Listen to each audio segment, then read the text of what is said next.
Hello students, जैसा कि हम लोग अभी तक ग्राफ्स के बारे में जिक्र कर चुके थे और साथ में पीरियोडिक फंक्शन के बारे में भी बात किए थे। हम लोग ये जानते हैं कि जितने भी त्रिकोणमितीय फंक्शन होते हैं ऑल आर पीरियोडिक फंक्शंस, और ये भी बताए हैं साइन, कॉस, कोसेक, सेक, ये चारों का पीरियोडिक क्या होता है? 2 पाई होता है।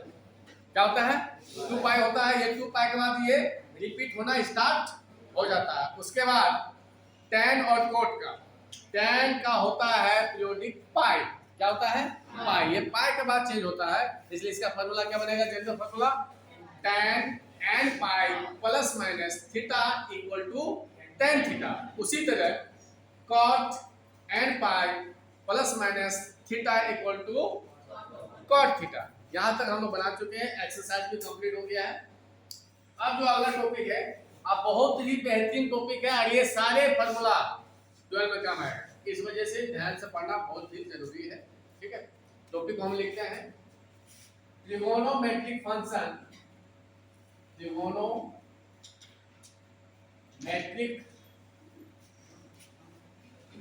Functions of sum and difference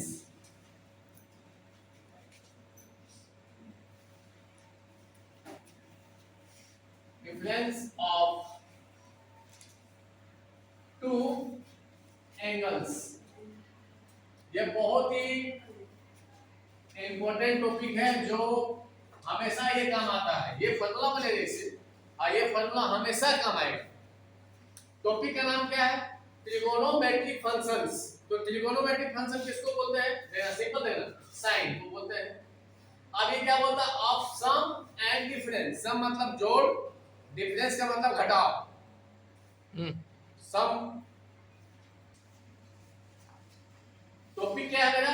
trigonometric functions of some. सम का मतलब होता है जोड़, ऑफ टू एंगल्स। अब यहाँ दो एंगल को जोड़ेंगे हम लोग। यानी यदि पहला एंगल हम ए मानते हैं और दूसरा एंगल बी मानते हैं, तो बीच का सम हो गया। ये फार्मूला बनेगा, यानी sin a प्लस बी का फार्मूला क्या बनेगा?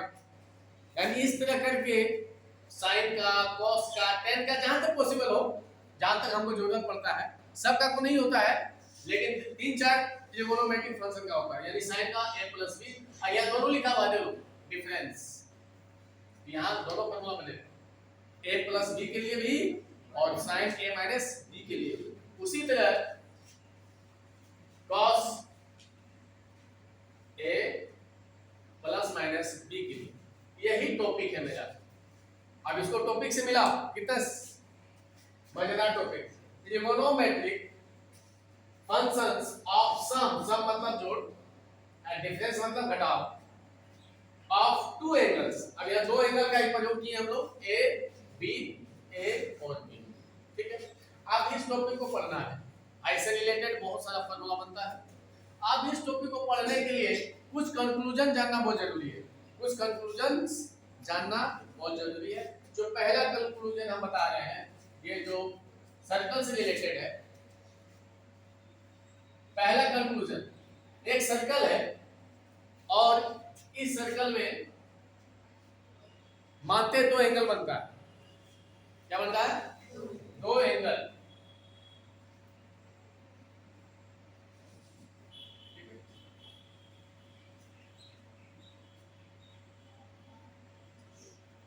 और ये दोनों angle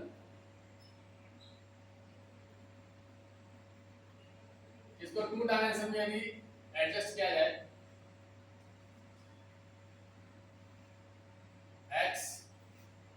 x this, y this, जो सेंटर हो गया। अब इस एंगल को हम मान लिए थीटा। ध्यान से देखना, अब इस एंगल को देना, ये अपोजिट हो गया, तो क्या हो गया? ठीक है, ध्यान में समझ में गया। लेकिन यदि सोचा जाए थोड़ा सा, तो एंगल सेम है। देखो एंगल सेम है। एंगल क्यों सेम है? सिर्फ यह माइनस का अंतर है। तो माइनस क्यों होता है? डायरेक्शन की वजह से।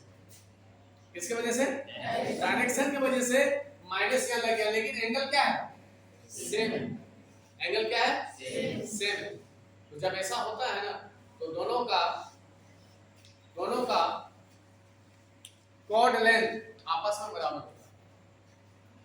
दोनों का कॉर्ड लेंथ आपस में बराबर होता है। यानी जब भी दो एंगल सर्कल में बनता है और वो दोनों आपस में इक्वल होते हैं, तो दोनों का कॉर्ड लेंथ क्या होगा? आपस में बराबर होगा। इसको हम लोग लिख सकते हैं इस तरह,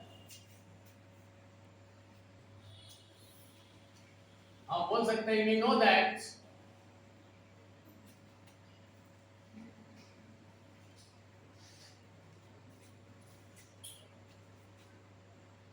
if two angles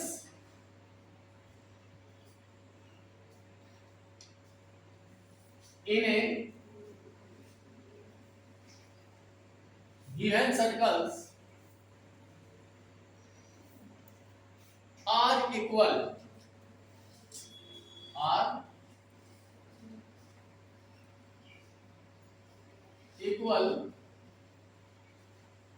then their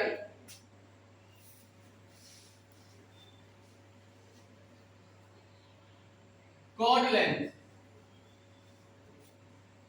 क्या होगा? chord length are also equal। समझ में आ गया? तो जब ये दोनों एंगल आपस में बराबर है, तो इस दोनों एंगल का ये रेडियस हो गया, कॉर्ड लेंथ ये हो गया पहला का, और दूसरा का ये हो गया। लेकिन ये देखने में थोड़ा सा दूर लग रहा है कि ये थोड़ा यहां से चाहिए, कहने मतलब जब भी एंगल सेम है, तो ये दोनों का लेंथ, ये दोनों आपस में क्या होगा? बराबर होगा। यदि इसका हम नाम दे दें P, इसका नाम दे दें A, इसका नाम दे दें B, तो AP डिस्टेंस, AP कॉर्ड बराबर होगा किसका? PB के बराबर। तो यहां लिख सकते हैं AP बराबर PB। आया ध्यान देना, AP और PB दो है, यहां भी AP दो है, ध्यान देना। एक कॉर्ड लेंथ है और एक आर्क लेंथ है, एक कॉर्ड लेंथ है और एक आर्क लेंथ है। हम किसका बात किए? कॉर्ड लेंथ का। अरे पकड़ में यह जो बात दिए है इसका मतलब होता है पॉजिटिव, क्योंकि लेंथ है, इस वजह से हम इसको लिख दिए, इसको लेंथ डिस्टेंस करते हैं, इसलिए AP डिस्टेंस बराबर PB डिस्टेंस। जब भी इक्वल लेंथ होगा तो कॉर्ड लेंथ आपस में क्या होगा? बराबर होगा। अब हम लोग देख सकते हैं आराम से, यदि फोटो बनाएंगे और उसमें दो एंगल आपस में बराबर ले लेंगे, तो देखना कॉर्ड लेंथ आपस में क्या होगा? इक्वल। ये पहला है, कोई दिक्कत?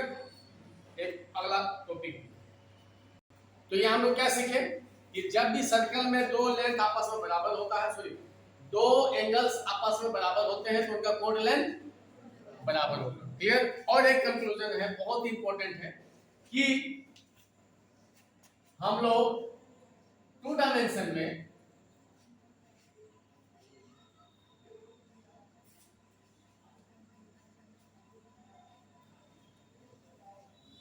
जब भी कोई पॉइंट लेते हैं, इसका मेन पॉइंट x और नाम देते हैं x y नाम देते हैं, हाँ या ना? ठीक है, इसको हम लोग बोलते हैं कार्टेशियन फॉर्म। क्या बोलते हैं? कार्टेशियन फॉर्म बोलते हैं। ठीक है, इसका बहुत सारा फॉर्म है, जो एलिमेंट्स में ही तुम लोग पढ़ेगा, आगे कॉम्प्लेक्स नंबर में पढ़ेगा। पोलर फॉर्म, क्या? पोलर। इसका मतलब क्या हुआ कि जब भी x y के बीच में रिलेशन रहेगा, उसको हम लोग बोलते हैं कार्टेशियन फॉर्म। ठीक है, लेकिन आप इसको हम लेके जा रहे हैं 2 डायमेंशन को लेके जा रहे हैं सर्कल में। क्यों सर? क्योंकि 2 डायमेंशन में भी एक 2 पाई एंगल बनता है 90 और इसमें सर्कल में भी बनता है, यानी कहीं न कहीं दोनों आपस में क्या है, रिलेशन है। इसलिए हम यहाँ दोनों लेके जा सकते हैं। एक सर्कल बनाए, अभी सर्कल को मान लेते हैं कि इसका रेडियस जो है ना, रेडियस, इसका रेडियस r बराबर 1 मान लेते हैं, यानी यूनिट रेडियस का सर्कल है, यूनिट रेडियस का सर्कल है। तो ये भी तो रेडियस हुआ, हाँ या ना? इसका भी r बराबर कितना हो जाएगा, हाँ या ना? अब जब r बराबर 1 हुआ तो ये जो पॉइंट है, देखना ध्यान से, ये जो पॉइंट है मेरा वो सर्कल में भी है और कौन बोलेगा x एक्सिस में भी है। ये जो पॉइंट है वो सर्कल में भी है और x एक्सिस में भी है, हाँ या ना? अब आपको बच्चा बता सकता है कि इस पॉइंट का कोऑर्डिनेट क्या होगा? बहुत ही सिंपल है, 1 0 से बोला 1 0, क्या कि x एक्सिस में है तो y 0 होगा और ये लेंथ हमारी है 1, तो यही ना x होता है, x 1 इसका 1 0 क्या हो गया 1 0, हाँ या ना? कोई दिक्कत? अब ये P point x y coordinate हुआ तो इसके हिसाब से ये नीचे परपेंडिकुलर खींचेंगे हम लोग, ये कितना हो गया y और ये कितना हो गया आया ना? दिखाई देगा सबको? और ये यहाँ आके मिला तो इसका नाम हम दे दो n, दिखाई देगा सबको? आया ना?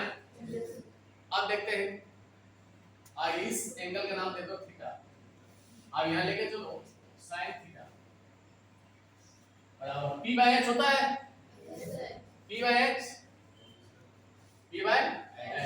तो p कितना हो गया y, हाँ या ना? h कितना हो गया r, यानी y बटा r का वैल्यू 1, तो क्या मिला देखो तो sin थीटा बराबर क्या मिला यानी y बराबर sin, बुझ गया? Again cos theta b by h,